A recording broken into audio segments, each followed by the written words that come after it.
मुस्कुराहट इसलिए नहीं है कि जिंदगी में खुशियां ज्यादा है, मुस्कुराहट इसलिए है कि जिंदगी से न हारने का मेरा वादा है। मैं हूं रॉकी रजक, आपका एजुकेशनल ट्रेनर जो आपको देता है एजुकेशनल ट्रीटमेंट। तो आज के मैं इस ट्रीटमेंट में लेकर आया हूं आपके लिए क्वाड्रेटिक इक्वेशन, जो मैं लास्ट लेक्चर में भी पढ़ा रहा था। लास्ट लेक्चर तक हमने फिनिश किया था क्वाड्रेटिक इक्वेशन को सॉल्व करने का दो मेथड, जिसमें हमारे पास पहला मेथड था फैक्टराइजेशन मेथड, और इसके बाद जो है हमारे पास सेकंड मेथड हमने सीखा था कंप्लीटिंग द स्क्वायर मेथड। अब जो आज मेथड सिखाने वाला हूं क्वाड्रेटिक फॉर्मूला बोलो या फिर डिस्क्रिमिनेंट मेथड, दोनों बात एक ही होता है। सो इस मेथड को समझेंगे, इस मेथड को कब अप्लाई करना होता है ये देखेंगे, और किस तरीके से अप्लाई किया जाता है, उसका इंपैक्ट क्या होता है, वो सारी बातचीत जानेंगे। सो ध्यान से देखिएगा, समझने की कोशिश करिएगा, जहां दिक्कत आए आप कमेंट में क्वेश्चन जरूर पुट अप करिएगा। सो देखिए, लेट्स अज्यूम मैं एग्जांपल नंबर 9 ले लेता हूं। एग्जांपल नंबर सबसे पहले ये सीखेंगे कि ये फॉर्मूला है ये कब अप्लाई करना होता है। सो हमारे पास उसको प्रूव करने के लिए मैं एक एग्जांपल सॉल्व करता हूं। एग्जांपल नंबर 9 है आपका कौन सा है, 4x स्क्वायर प्लस में 3x प्लस में 5 इक्वल टू 0। इसको कंप्लीटिंग द स्क्वायर मेथड से सॉल्व करूंगा। इसको मैं पहले कंप्लीटिंग द स्क्वायर मेथड से सॉल्व करूंगा और आपको बताऊंगा कि कब आपको जरूरत होती है क्वाड्रेटिक फॉर्मूला मेथड की। सो इसमें क्या करेंगे, कंप्लीटिंग द स्क्वायर मेथड से सॉल्व करने के लिए इसको सबसे पहले हम a से डिवाइड कर देंगे पूरी इक्वेशन को। a क्या है हमारे पास 4 है, तो 4 से पूरी इक्वेशन को डिवाइड कर दो, तो क्या हो जाएगा हमारे पास 4x स्क्वायर बाय 4 प्लस में 3x बाय 4 प्लस में 5 बाय 4 इक्वल टू 0। अब क्या हो जाएगा x स्क्वायर प्लस में 3 बाय 4x, और उसके बाद अगले स्टेप में क्या करना होता है, राइट साइड में सारे कांस्टेंट को शिफ्ट कर देना होता है। सो कांस्टेंट टर्म क्या है यहाँ पे 5 बाय 4 कांस्टेंट टर्म है। सो कांस्टेंट टर्म को हम राइट साइड में शिफ्ट कर देंगे, माइनस 5 बाय 4 हो जाएगा।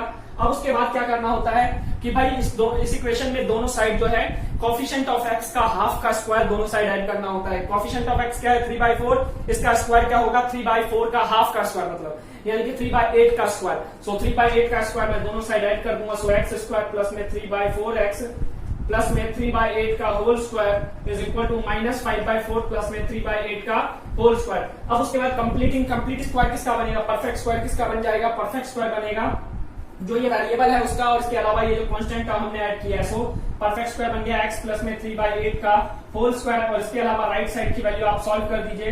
सॉल्व करने के बाद क्या हो जाएगा 9/64, इसका एलसीएम ले लीजिए 64 माइनस में 80 प्लस में 9 इज इक्वल टू क्या हो जाएगा माइनस में 71/64। सो आपके पास क्या है x प्लस में 3/8 का square is equal to minus में 71/64। सो बच्चों ये आपके पास आया। इस इक्वेशन को देखिए, इस इक्वेशन में क्या बोला गया है कि भाई मैं x प्लस में 3/8 का होल स्क्वायर करता हूं, किसी भी नंबर का स्क्वायर करता हूं, तो मेरे को जो ये वैल्यू मिल रही है वो नेगेटिव में। आप खुद बताइए कि क्या किसी नंबर का जो स्क्वायर करेंगे हम, चाहे -3 ले लो, -2 ले लो, -5 ले लो, -200 ले लो, उसका स्क्वायर करोगे, स्क्वायर करने के बाद हमेशा पॉजिटिव वैल्यू मिलनी चाहिए, कभी भी नेगेटिव वैल्यू नहीं मिलनी चाहिए। बट यहाँ पे हमारे पास क्या मिल रहा है, इसका स्क्वायर करने पे नेगेटिव वैल्यू मिल रहा है। सो दैट्स व्हाई हम बोल देंगे कि ये जो इक्वेशन है ये सेटिस्फाई नहीं कर रही है, जो वैल्यू हम सॉल्व करने जा रहे हैं ये इक्वेशन एक दूसरे को सेटिस्फाई नहीं कर रहा है। सो इसलिए इसका रियल रूट पॉसिबल नहीं है, इसका जो है रियल रूट पॉसिबल नहीं है, और उसको यहीं पे छोड़ देंगे, इसको यहीं पे छोड़ देंगे। स्टेटमेंट लिख दोगे कि इसकी जो वैल्यू है नेगेटिव आया, x प्लस में 3/8 का होल स्क्वायर की वैल्यू नेगेटिव आ रहा है, इसलिए हम ये बोलेंगे कि ये इक्वेशन सेटिस्फाई नहीं कर रहा है, इसलिए इसका रियल रूट पॉसिबल नहीं है। आप ये बोल देंगे रियल रूट पॉसिबल नहीं है, और इस इक्वेशन को यहीं पे छोड़ देंगे। जब कभी ऐसा कंडीशन अराइज होता है तब आपको क्वाड्रेटिक फॉर्मूला की जरूरत होती है, क्योंकि क्वाड्रेटिक फॉर्मूला जो है आपको बताता है कि किस किस कंडीशन में आपके पास रियल रूट होगा, किस कंडीशन में आपके पास रियल रूट्स नहीं होगा, किस कंडीशन में आपके पास इक्वल रूट्स होंगे। सो दैट्स व्हाई हम क्वाड्रेटिक फॉर्मूला अब जानेंगे। सो आपको ये समझ में आ गया क्वाड्रेटिक फॉर्मूला की कब जरूरत पड़ती है, जब आपको ये फाइंड करना हो कि आपका रूट किस तरीके का है, किस नेचर का आपका रूट है, तब आपको क्वाड्रेटिक फॉर्मूला की जरूरत होती है। जैसे कि यहाँ नेगेटिव वैल्यू आया, सो दैट्स व्हाई हम अब नेगेटिव वैल्यू को देखकर बोल रहे हैं कि रियल रूट नहीं है। अगर हम क्वाड्रेटिक फॉर्मूला का यूज करेंगे तो पूरा हमें सॉल्व करने की जरूरत नहीं है, सिर्फ हम d की वैल्यू सॉल्व करेंगे और डायरेक्ट बता देंगे। जैसे कि देखो हमारे पास जो क्वाड्रेटिक फॉर्मूला होता है, क्वाड्रेटिक फॉर्मूला कहता है कि अगर x की वैल्यू फाइंड करना है ना, आपको रूट निकालना है, तो उसका फॉर्मूला होता है माइनस में b प्लस माइनस में रूट में d अपॉन में 2a, ये वैल्यू होता है। और उसके बाद यहाँ पे d की वैल्यू क्या होता है b स्क्वायर माइनस में 4ac, b स्क्वायर माइनस में 4ac जो है हमारे पास d की वैल्यू है। सो d की वैल्यू ये रख दीजिए। अगर आप d की वैल्यू फाइंड कर लेते हैं ना, तो d की वैल्यू के बेसिस पे भी आप कह देते हैं कि रियल रूट होगा या नहीं। अगर मान लीजिए d की वैल्यू 0 से बड़ी है, d की वैल्यू 0 से बड़ी है, तो आप बोलते हो रियल रूट है, तो इसका क्या होगा रियल रूट होगा। ये लिख लीजिएगा, बहुत बहुत गोल्डन स्टेटमेंट है, ये आपका यूज होने वाला है। अगर d की वैल्यू 0 के बराबर होता है, कोई बोलता है d की वैल्यू मेरा 0 आ गया, अगर d की वैल्यू 0 आता है ना, तो उस केस में आपके पास जो है इक्वल रूट्स होगा, आपके पास इक्वल रूट्स होगा। दोनों x की वैल्यू, दो वैल्यू जो आएगी ना दोनों के दोनों सेम सेम होगा। और इसके अलावा अगर d की वैल्यू कोई कहता है मेरे तो जीरो से कम है यानी कि नेगेटिव है, सो d की वैल्यू नेगेटिव होगा तो आप बोल दोगे ये जो रूट्स हैं वो नॉन रियल है या फिर इमेजिनरी रूट्स है, नॉन रियल है या फिर इमेजिनरी रूट्स है, ये बोल दोगे आप। देखो इसका मैं सॉल्व करके दिखाऊं, मेरे पास इस इक्वेशन में क्या था 4x² प्लस में 3x प्लस में 5 इक्वल टू 0। सो d की वैल्यू फाइंड करने के लिए क्या करेंगे, इसी का सॉल्व करता हूं। d की वैल्यू फाइंड करने के लिए हमारे पास करना पड़ेगा d equal to b² minus में 4ac, b की जगह क्या है 3 का स्क्वायर 9 माइनस में 4 इंटू में a की जगह 4 c की जगह 5। सो क्या हो जाएगा 9 माइनस में 16 इंटू में 5 81, तो यानी कि क्या आ गया माइनस का 71। ये d की वैल्यू माइनस का 71 जो आया ये लेस देन 0 है, सो दैट्स व्हाई हम क्या बोल देंगे, इसी को देखकर, पूरा नहीं सॉल्व करना, इसी को देखकर हम बता देंगे कि हमारा जो रूट कैसा है, यहाँ पे इमेजिनरी रूट्स है, रियल रूट्स नहीं है। समझ पाए? अब इसके बाद एक दो एग्जांपल और करते हैं ताकि और डिटेल में समझ में आए। 10th एग्जांपल जो है आपका 10th एग्जांपल में दिया हुआ है कि आपका जो एग्जांपल नंबर 1 किया था आपने रेक्टेंगुलर फील्ड वाला, रेक्टेंगुलर प्लॉट वाला जो क्वेश्चन किया था जिसके अंदर बोला गया था जो लेंथ है वो ब्रेड्थ से डबल से एक ज्यादा है, वो वाला है, उसी को सॉल्व करना है। तो वो आप खुद भी कर सकते हैं, करिएगा, नहीं हुआ तो मुझे कमेंट में बता दीजिएगा, I will help you. So simple है, आपको बोला गया है एग्जांपल नंबर 10 में बोला गया है कि भाई आपका जो ये मान लो कोई रेक्टेंगुलर प्लॉट है जिसमें अगर ब्रेड्थ x है तो लेंथ क्या है, लेंथ जो है ब्रेड्थ से डबल से प्लस में 1 ये है, ये दिया हुआ है। और इसके अलावा इसका जो है आपका दोनों का एरिया, मतलब कि इस रेक्टेंगुलर प्लॉट का एरिया दे रखा है, रेक्टेंगुलर प्लॉट का जो एरिया है आपको बोला है 528 जो है इसका एरिया दे रखा है। सो उसके बाद आप बोल दोगे कि भाई x इंटू में 2x प्लस में 1 इज इक्वल टू 520 में 8, एरिया लेंथ इंटू में रद्द कर दिया और उसके बाद इसको सॉल्व करिएगा। सॉल्व करने के बाद मुझे आंसर जरूर बताइएगा, ये आपके असाइनमेंट है, होमवर्क है, जो भी होमवर्क दूं उसको करना बहुत जरूरी है। सो चलिए मैं एग्जांपल नंबर आपका 11 पे मूव ऑन करता हूं, एग्जांपल नंबर 11 में आपको बोला गया है, एग्जांपल नंबर 11 में आपको बोला है कि भाई find 2 consecutive odd positive integer sum of whose squares is 290। आपको बोला गया है कि दो positive odd positive consecutive integer है। ऑड पॉजिटिव कॉन्सिक्यूटिव इंटीजर मतलब भाई लेट मान लिया एक पॉजिटिव 1 पॉजिटिव ऑड इंटीजर मान लिया x है, तो दूसरा कौन सा होगा x प्लस में 2।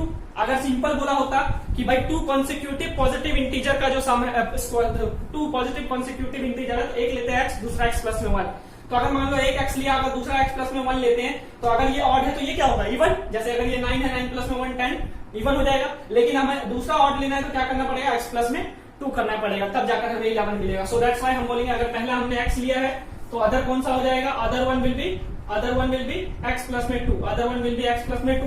अब इसका बोला इसका स्क्वायर जो है ना, इसका स्क्वायर का सम ऑफ हुज स्क्वायर आर कितना दे रखा है, सम ऑफ हुज स्क्वायर आर 290 दे रखा है। सो मैं बोल दूंगा कि भाई x का स्क्वायर प्लस में x प्लस में 2 का होल स्क्वायर कितना दे रखा है 290। अब इस इक्वेशन को सॉल्व करेंगे, ध्यान से देखिएगा क्या हो जाएगा, इसको सॉल्व करिए, x स्क्वायर प्लस में 4 प्लस में 4x इज इक्वल टू 290।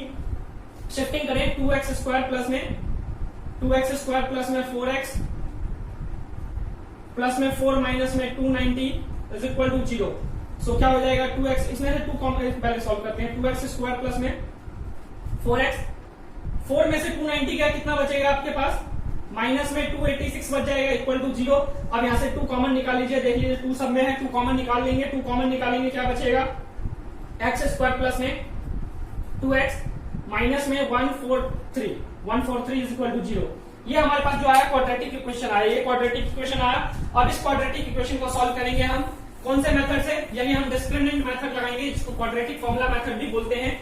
सो इसके लिए फॉर्मूला क्या होता है, इसके लिए हमारे पास फॉर्मूला होता है x is equal to minus में b प्लस माइनस में रूट में d अपॉन में 2a। ये फॉर्मूला आप दिलो दिमाग में अच्छे से बसा लीजिए, जहां पे d की वैल्यू क्या है b स्क्वायर माइनस में 4ac, ये आपको याद होना चाहिए।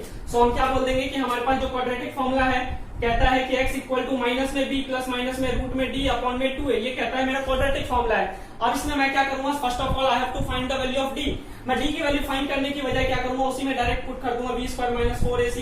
तो मैं उसी में पुट करता हूँ x is equal to minus में b प्लस माइनस में b स्क्वायर माइनस में 4ac रूट में अपॉन में 2a। अब इसकी वैल्यू पुट करो, माइनस में b की जगह वैल्यू क्या है यहाँ पे 2, b की जगह 2 है, तो यानी कि माइनस का 2 प्लस माइनस में 2 का स्क्वायर क्या हो जाएगा 4, b की वैल्यू 2 था ना, और 4 इंटू में a की जगह कुछ नहीं है तो 1 है, कुछ नहीं है तो 1 है, और इंटू में c की वैल्यू क्या है माइनस का 143। सो ये हो जाएगा अपॉन में 2 इंटू में a की वैल्यू क्या दे रखा है 1। सो 1। अब इसको सॉल्व करते हैं, सॉल्व करने के बाद क्या हो जाएगा, माइनस में 2 प्लस माइनस में रूट में 4। अब इसको माइनस माइनस क्या हो जाएगा, कैंसल, तो इसको प्लस में 3 4 जा 12 12 12 1 4 4 जा 16 17 17 1 और 4 1 5 572 अपॉन में 2। सो दैट्स व्हाई आपको क्या मिल जाएगा, 2 प्लस माइनस में रूट में 576 मिल गया अपॉन में 2। अब ये 576 जो होता है किसका फैक्टर होता है, बताइए फटाफट। 576 जो है किसका फैक्टर हो जाएगा आपका, आई थिंक सो 18 का। 576 जो है आपका 24 का फैक्टर हो जाएगा 576। सो आप लिख देंगे x इक्वल टू माइनस में 2 प्लस माइनस में रूट में प्लस माइनस में 24। रूट की वैल्यू बाहर निकाल दिया मैंने, रूट की वैल्यू बाहर निकाल दिया, प्लस माइनस में ओनली 24 अपॉन में 2। अब इसको सॉल्व कर दीजिए, x की वैल्यू 2 होगा, कैसे, एक बार x प्लस में 24/2 और एक बार होगा -2 माइनस में 24/2 माइनस में 24/2। ये दो वैल्यू हो गया। आप दोनों को सॉल्व करेंगे तो देखो -2 प्लस में 24 क्या हो जाएगा, 22/2 और ये क्या हो जाएगा, -2 माइनस में 24 यानी कि माइनस में 26 माइनस में 26/2। सो सॉल्व करने के बाद क्या आ जाएगा, एक बार x की वैल्यू 11 आया, दूसरी बार माइनस का 13 आया, दो वैल्यू आ गया x का, एक बार -13 और एक बार 11। अब देखो आपको क्वेश्चन में बोला गया था आपको पॉजिटिव इंटीजर चाहिए, पॉजिटिव ऑड इंटीजर। सो आपका पॉजिटिव ऑड इंटीजर कौन सा होगा, 11। 13 तो -13 तो नेगेटिव है, so that's why you will not consider the -13। हम x की ओनली पॉजिटिव वैल्यू कंसीडर करेंगे। अगर फर्स्ट नंबर 11 है तो सेकंड नंबर कौन सा हो जाएगा, 11 प्लस में 2 जो होगा अनदर नंबर हो जाएगा। सो आपका 13, मतलब कि दो नंबर जो है, पहला नंबर 11 दूसरा नंबर 13 हो जाएगा। ये आपके पास क्या हो गया, ये आपके पास रूट आ गया। इसको देखो चाहे कोई भी मेथड लगाओ रूट आपका सेम ही रहेगा। सेम इक्वेशन को आप बाकी के दोनों मेथड से भी सॉल्व करेंगे, मिडल टर्म स्प्लिटिंग मेथड से और कंप्लीटिंग द स्क्वायर मेथड से भी। और सॉल्व करने के बाद आप चेक करेंगे कि आपका आंसर 11 और 13 ही आ रहा है। अगर नहीं आ रहा हो तो मुझे कमेंट में बताइए, आई विल हेल्प यू। यही सेम आंसर आना चाहिए। मेथड कोई भी हो आंसर हमेशा सेम रहेगा, मेथड कोई भी हो आंसर हमेशा सेम होना चाहिए। चलिए अब जो है नेक्स्ट एग्जांपल देखते हैं। नेक्स्ट एग्जांपल हमारे पास है एग्जांपल नंबर 12। एग्जांपल नंबर 12 है बड़ा इंटरेस्टिंग एग्जांपल नंबर 12 है। उसमें फिगर दे रखा है आपको, एक फिगर दिया हुआ है कि बोला है कि एक रेक्टेंगुलर पार्क है, उसके ऊपर एक ट्रायंगुलर लैंड है जिसका कि उस ट्रायंगल का जो बेस है ना, उस ट्रायंगल का जो बेस है वो किसके बराबर है, रेक्टेंगल के ब्रेथ के बराबर है। सो देखिए मैं क्वेश्चन रीड कर रहा हूँ। क्वेश्चन एग्जांपल नंबर 12 बोला rectangular park is to be designed whose breadth is 3 meter less than its length. Its area is to be 4 square meter more than the area of park that has already been made in the shape of isosceles triangle with its base as the breadth of the rectangular park and the altitude is 12 meter. Find its length and breadth. Find its length and breadth. So देखो क्या बोला गया है कि भाई आपके पास जो है एक रेक्टेंगुलर पार्क है, आपके पास एक रेक्टेंगुलर पार्क है, ये है रेक्टेंगुलर पार्क जिसके अंदर बोला है कि भाई अगर लेंथ अगर x है ना, सॉरी लेंथ क्या है, ब्रेथ अगर x है तो लेंथ क्या है x प्लस में 3 और इसके ऊपर एक आइसोसेलेस ट्रायंगल है, इसके ऊपर एक आइसोसेलेस ट्रायंगल है। एग्जांपल नंबर 12 की बातचीत कर रहा हूँ, एग्जांपल नंबर 12 की बातचीत कर रहा हूँ। सो अब इस बोला आइसोसेलेस ट्रायंगल क्या होता है, ऐसा ट्रायंगल जिसका लेफ्ट राइट पोर्शन बराबर हो, मतलब दो साइड इक्वल हो, और इसके अलावा बोला इसका जो हाइट है ना वो है 12। सो अब बोला है कि भाई इसका एरिया और इस ट्रायंगल का एरिया, दोनों का एरिया इक्वल है, दोनों का एरिया इक्वल है। सो देखो सबसे पहले एरिया ऑफ ट्रायंगुलर पार्क क्या हो जाएगा, हाफ इंटू में बेस इंटू में हाइट। सो हाफ ही रहेगा, बेस की जगह x और हाइट की जगह क्या लेंगे 12, हाइट की जगह 12 लेंगे। सो हमारे पास क्या आ जाएगा 6x का मीटर स्क्वायर, मीटर ले लो, 6x का मीटर स्क्वायर, मीटर नहीं दिया हुआ है, 12 मीटर दे रखा हाइट, तो 6x का मीटर स्क्वायर हो जाएगा। अब उसके बाद ये है एरिया 1 मान लेते हैं ट्रायंगल का। अब एरिया 2 निकालते हैं, एरिया 1 हमारे पास ट्रायंगल का था, एरिया 2 निकालते हैं रेक्टेंगल का। सो A2 क्या आ जाएगा, लेंथ इंटू में ब्रेथ, एरिया ऑफ रेक्टेंगल क्या आ जाएगा, लेंथ इंटू में ब्रेथ। सो लेंथ क्या है हमारे पास लेंथ है हमारे पास x प्लस में 3 और ब्रेथ क्या है हमारे पास x। सो क्या हो जाएगा x का स्क्वायर प्लस में 3x। अब अगर ये सेकंड इक्वेशन, ये फर्स्ट इक्वेशन है, तो फ्रॉम 1 and 2 क्या कह सकते हैं, फ्रॉम 1 and 2 या फिर अकॉर्डिंग टू क्वेश्चन या फ्रॉम 1 and 2 कह सकते हो कि भाई मेरे पास जो है A1 is equal to A2। According to question बोला गया है कि भाई रेक्टेंगल का एरिया और ट्रायंगल का एरिया दोनों के दोनों सेम है। सो हम क्या बोल देंगे, जो हमारे पास जो है A1 इक्वल टू A2 है, यानी कि 6 हमारे पास जो है x स्क्वायर, ये 6x equal to x square plus में 3x, ये हो जाएगा। शिफ्टिंग कर दो, शिफ्टिंग करेंगे तो क्या हो जाएगा x स्क्वायर प्लस में 3x माइनस में 6x इज इक्वल टू 0। अब इसको फर्दर सॉल्व कर दोगे तो क्या आ जाएगा एक्स स्क्वायर माइनस में 3x इज इक्वल टू 0। ये हमारे पास आ गया इक्वेशन। अब इसको सॉल्व कर दो। सॉल्व कैसे करेंगे? वही मेथड अप्लाई कर लो जो आपको अप्लाई करना है, डी की वैल्यू वाला या फिर क्वाड्रेटिक इक्वेशन, कोई सा मेथड अप्लाई कर सकते हो। मैं यहाँ पे क्वाड्रेटिक फॉर्मूला अप्लाई कर रहा हूँ क्योंकि वही सिखा रहा हूँ। सो देखो क्वाड्रेटिक फॉर्मूला क्या कहता है, x इक्वल टू माइनस में b प्लस माइनस में रूट में d अपॉन में 2 है। ये मेरे पास क्या हो गया, क्वाड्रेटिक फॉर्मूला हो गया। सो मैं क्या बोल दूंगा, माइनस में b की जगह क्या दे रखा है, माइनस का 3, b की जगह माइनस का 3। सो मैं क्या बोल दूंगा, माइनस का -3। देखो माइनस, एक माइनस अपनी जगह फॉर्मूला में था और दूसरा माइनस इसकी जगह था। प्लस माइनस में रूट में d की वैल्यू क्या होता था, b स्क्वायर माइनस में 4ac। b स्क्वायर का मतलब है -3 का स्क्वायर, -3 का स्क्वायर माइनस में 4ac। 4 इंटू में a की जगह क्या है 1 है और c की जगह कुछ नहीं है तो 0 है। c की जगह c मेंशन ही नहीं है इसमें, तो यानी कि c की वैल्यू क्या लेंगे हम, 0 लेंगे। सो दैट्स व्हाई अब अपॉन में 2 इंटू में a की जगह क्या है 1 है, a की जगह 1 है। अब इसको सॉल्व करते हैं, माइनस से माइनस कैंसल। सो क्या आ गया, 3 प्लस माइनस में रूट में 9 माइनस में 4 इंटू में 0 यानी कि 0 अपॉन में 2। सो क्या हो जाएगा, 3 प्लस माइनस में रूट में 9 अपॉन में 2। अब इसको सॉल्व करेंगे तो क्या आ जाएगा, 3 प्लस माइनस में 3 अपॉन में 2, क्योंकि रूट 9 को जब सॉल्व करते हैं तो 3 मिलता है। So that's why you will say 3 plus minus में 3 अपॉन में 2, यानी कि 3 प्लस में 3/2 और एक बार हो जाएगा 3 माइनस में 3/2। तो आपको सॉरी आगे माइनस भी था, नहीं था माइनस, तो आपके पास आंसर क्या हो जाएगा, 6/2 और एक बार हो जाएगा 0/2, यानी कि आपके पास x की वैल्यू एक बार आ गया 3, एक बार आ गया 3 और एक बार आ गया 0। सो अब देखो इसमें से कौन सा हमारा वृत्त हो सकता है, कौन सा नहीं होगा। सो वृत्त क्या हो जाएगा, ये जो 0 है वो तो कभी हो नहीं सकता, 0 कभी किसी का भी लेंथ वृत्त तो हो ही नहीं सकता। सो दैट्स व्हाई 3 जो है हमारे पास, 3 जो है breadth of the rectangular park हो जाएगा और लेंथ क्या हो जाएगा, 3 प्लस में 3 यानी कि 6 मीटर। 6 मीटर जो है इसका ये हो जाएगा। और इसके अलावा इसका जो है ये जो आइसोसेलेस ट्रायंगल है उसका बेस भी आपका 3 मीटर हो जाएगा। सो आप फाइनल आंसर लास्ट में लिख देंगे कि भाई लेंथ जो है, length of the rectangular park will be 6 metre, breadth will be 3 metre और इसके अलावा ट्रायंगल का जो बेस है वो भी आपका क्या हो जाएगा, वो भी आपका क्या हो जाएगा 3 मीटर। सो ये सारी बातचीत जो है आप मेंशन कर देंगे। सो उम्मीद करता हूं आपको ये समझ में आया होगा। तो आज के लिए इतना ही रखते हैं, फिर मिलेंगे अगली सभा में। तब तक के लिए दुआओं में याद रखिएगा। Good bye, take care.